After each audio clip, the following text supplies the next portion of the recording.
So as we saw, the accounting equation approach has 5 categories of accounts. One is your asset, second is your liability, third capital, fourth revenue, and fifth expenses. So let us read what are these different types of accounts. Okay, so first one is asset account. So as I said, asset is the belonging or the property of the business concern, which means any physical thing, that is like building or plant and machinery or furniture, car, all these must belong to the business concern.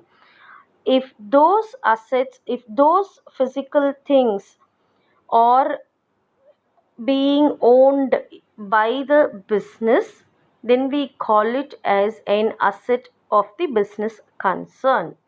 So it also it must have a monetary value. Always it will have a monetary value, right? Just like your even if you take up cash in hand, which means it has monetary value. Again, cash in hand, cash at bank are the belongings of the business concern. So we call even cash in hand, cash at bank also as an asset. Okay, so I'll repeat. Asset is the property or belongings of the business concern, which must definitely have a monetary value. There are certain examples here. You have land and buildings and plant and machinery account as the examples, but we have lots of lots of assets. That is, you have furniture, you have motor car, you have computers, stock, debtors. All these are categorized under the asset account. Okay. The second one is liability account. Liability means that you have your financial obligations towards the outsiders, which means your sundry creditors. You might have bought uh, goods, raw materials from the manufacturer, and you promise saying that you will pay the amount maybe after a month, which means you become the you become a creditor here. Okay, it's like a loan for you because you have to repay the amount at a certain point of time. So that type of the credit is called as is will come under the liability account, which means any financial obligations, that is, you get any finance from the bank or any persons, that is outsiders, for running the business. In that case we call it as a liability. It can be bank loan, loan from other financial institutions, then debentures, expenses outstanding, and so on. We have like we have like bills payable and so on. So now I'll explain you what is expenses outstanding. Okay, with an example I'll explain. So basically liability means a credit or the borrowings from the outsiders. Uh, this statement is so important. Okay, credit, the liability means any amount which is being borrowed from the outsiders is called as liability here. Okay, and now expenses outstanding is considered as a liability because, for an example, if I am staying in a rental house, okay, wherein the rent costs to rupees 15,000. Okay, if I do not pay that 15,000 to my owner, in that case my owner is my I am liable to my owner, that he will be asking me to pay that 15,000. But for now he didn't ask. Okay, but maybe at a later stage, maybe the next month, I have to pay my previous month rent with the current year's rent, right? So here outstanding means any expenses which are made but we have not received the amount.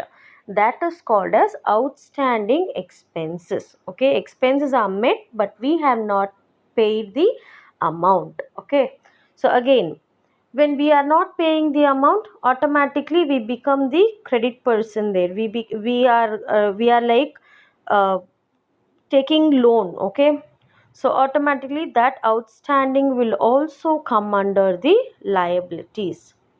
The third one is capital account. So as we all know, the investment or the savings or the borrowings which a person uh, gives for running a business, for starting a business, is called as the capital. So we always say that the amount which is being invested by the proprietor for running the business is called the capital. So capital for small scale and medium scale concern, maybe only one or two people will be there as owners, but whereas large scale industries are concerned, they will sell their shares and all the shareholders also will become the owners of the business.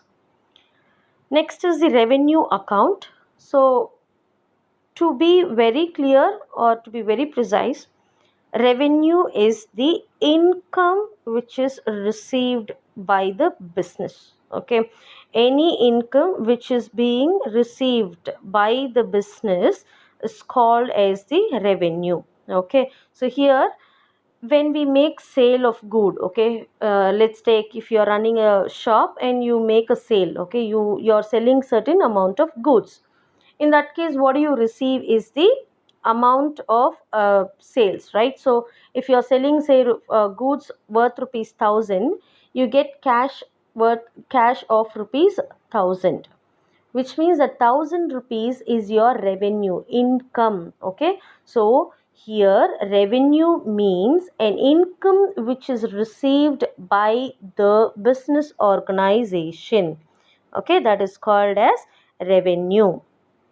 Expense.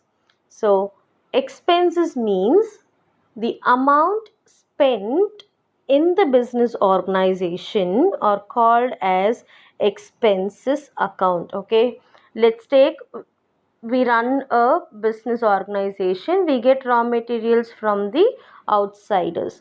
When we purchase raw materials from the outsiders, automatically we need to pay cash or either on credit, and we get the goods, right? Even if we get the goods on credit, we have to pay the amount sooner or later. Okay, so automatically we are spending a certain amount from our business organization for running the business, then that amount is called as an expenses. So each and every transaction must have two accounts, so it may increase your asset or increase your liability, or increase or decrease your liabilities. Okay, so various combinations, permutations and combinations can be applied for calculating or for all the transactions. Okay, so the next part or the next topic of this chapter is that how each transaction affects two accounts. Okay, that is what is we are going to learn in the next topic.